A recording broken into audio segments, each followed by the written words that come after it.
Your favorite style pieces may come with an environmental cost due to the microplastics in some types of fabric.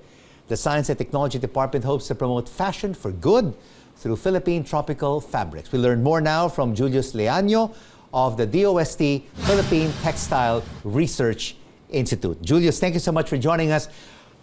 Share with us, what is Philippine Tropical Fabrics, or PTF? Yeah, good evening. Philippine Tropical Fabric, or PTF, these are fabrics that are made in the Philippines. They contain the natural fibers that we have in the Philippines. We call abaca, banana, pineapple, even Philippine silk. Technically, this is the definition of the PTF by RA 9242.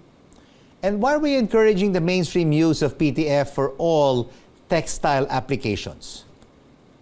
Yeah, primarily because of three things. First is the competitive advantage.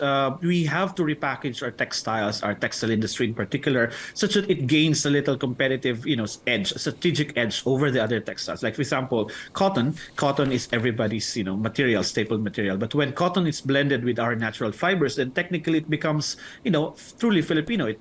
Cotton with pineapple has never been seen. Cotton with abaca, cotton with banana.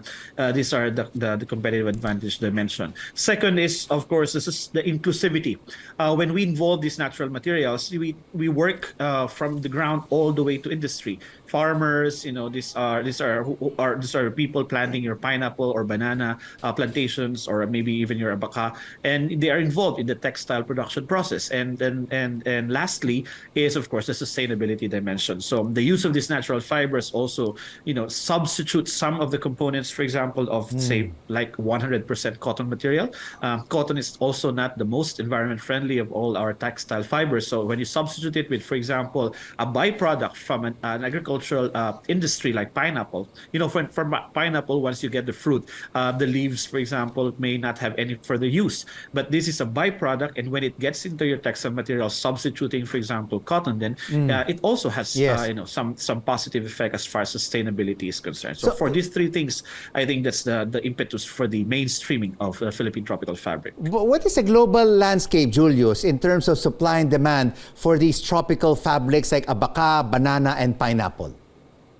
Well, very different. Like, if you look at, I'll answer it in a very different way. Like, for wearables in particular, it's in the Philippines that these materials actually come into play.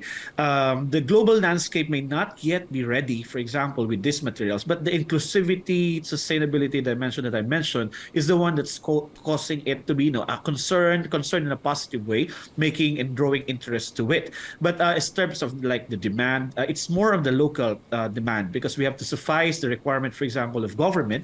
We have 1.8 million government employees to clothe, and there's a law that mandates these Philippine tropical fabrics to be used for government uniforms. It's a huge market, captive market altogether. So you imagine 6 million meters of these fabrics only for one day uniform of government. It's huge. Right. It's like, rolling this fabric from Batanes to Sulu 4 times. That's how huge that, only for one day uniform.